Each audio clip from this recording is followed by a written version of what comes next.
Welcome to the Outsider Art Fair 2025, everybody. We are excited to be here. It's a great week. The fair is off to a kicking start. People are rocking some business. We're seeing a lot of friends and colleagues that we don't see all the time. Welcome. Have a great time. This booth, which is, I think, one of the most spectacular curated sections we've ever had in our history. We were able to work with some of the top dealers from Sao Paulo who were super professional and super generous, and it was a real collective effort. I think the exhibition speaks for itself, and the quality of the work, the way it's installed is just spectacular. I'm extremely happy to curate the sector of OAF this year with the proposition of Follow My Moves, along Andrew Adlin, along Harrison Brumell. These are artists that each one has different forms of learning and teaching and how they can engage with society and as Brazilian art as a whole. I think my first memories are having things thrown at me by Phyllis Kind in her gallery here in New York. The outsider aesthetic comes from my dad. My dad was a dealer in Australia. He used to do wild things like exhibitions of Dubuffet with Arnie Glimcher in Brisbane, of all places. He never made it to New York, and we never got to exhibit here. So it's pretty exciting, I must say, to finally, as a last sort of nod to my old man, to be here. There is a theme throughout the booth of fantasy, and in a way the show is fantasy also, because it's people's dreams and hopes, and artists who never thought they'd be collected by the public. So I think each individual artist here reflects the theme of the show, and the success belongs to Andrew Edlin, especially this year, for a really spectacular fair. I'm here at the Outsider Art Fair with the art from prisoners from the 1920s up to the 1980s that were incarcerated in the United States of America. The collection is called the Cell Solace Collection. We're happy to be here to exhibit purses, wall art, pieces, mats that were actually made using all the textiles, nothing but cigarette packs. Cigarette packages weaved with dental floss, socks, anything that could actually weave through the packages. One of a kind. I'm very happy to be here exhibiting for the first time. This is the first time to participate at this fair. I'm exhibited Takashi Nemoto solo show. He is the most famous underground avant-garde cartoonist in Japan. I haven't been at the fair for about 3-4 years, but I'm back again. I love the community, I love the art I show. I've been doing it for 50 years. I'm exhibiting the work of Margot at the fair this year. Margot is one of the most exciting artists I've discovered in the last 10 years, and I hope the New York public take to it. So what drives me to the community of outsider artists, and this fair in particular, is the fact that I've always seen myself as an outsider.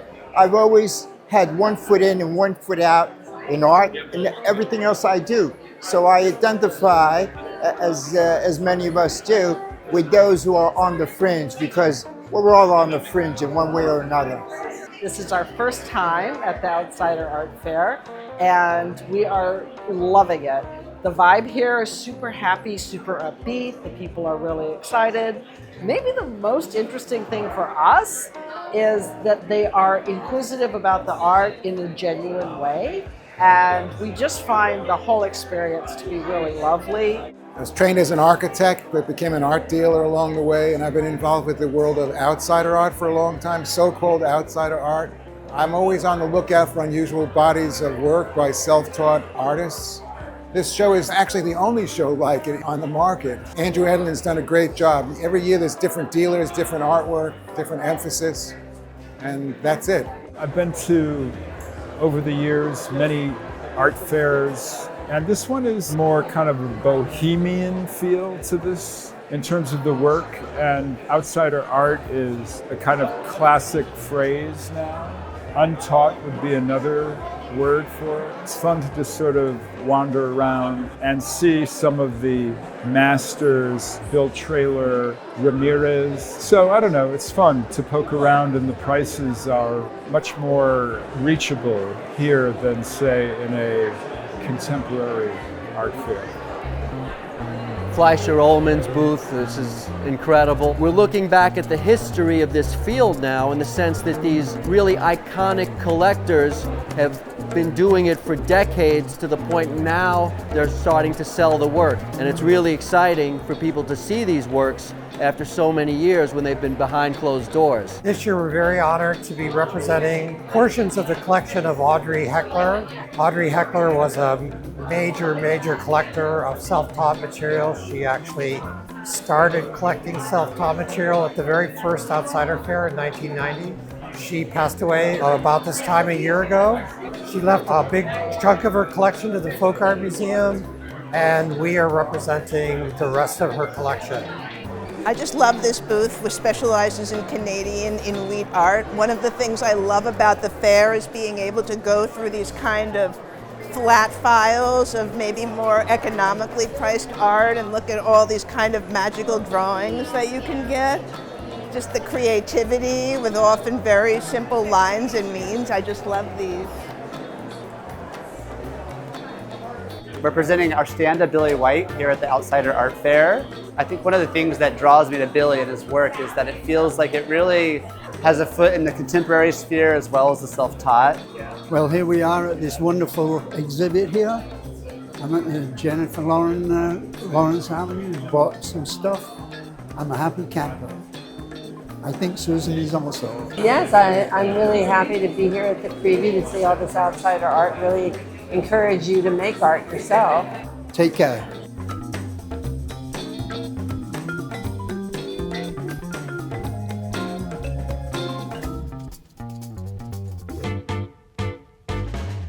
Good to see you, man. Welcome. My booth's right down there. Yeah. I don't want to interrupt Norman, though. This Dan Miller is... Yeah, did you hear the story about this? I had this in the gallery, and I asked Creative Growth, I would like to sell this at the fair and donate some of the proceeds to this organization that is raising money for the LA arts community. Hey, the Outsider Art Fair 2025, been going on over 30 years and its community has been growing internationally. I'm so proud to be here amongst people who all believe the same thing, how art can change our world. But I actually think that this is one of the tightest and best produced fairs thus far. Thank you. People have really been remarking that the quality is high this year. And this is what we do in times of stress, man. The world needs us more than ever right now. Hey, this art right now is resistance. You got it, man. That's why we're here. Just got to keep on keeping on. Yep. Love having you here, bro. Thanks. Good. Okay. Well, this year is kind of special because it's our 33rd year and we've got a lot of new dealers. The fair is really an institution now, and its history is really laying out before me. We lost our founder last year. Sandy Smith passed away, and one of our historic dealers, Carl Hammer, retired, but right in their wake we have new dealers coming up that are really exciting and are bringing fresh work to the fair. So there's a sense of history this year, I think, and it's great to see old friends every year. There's a real feeling of community here.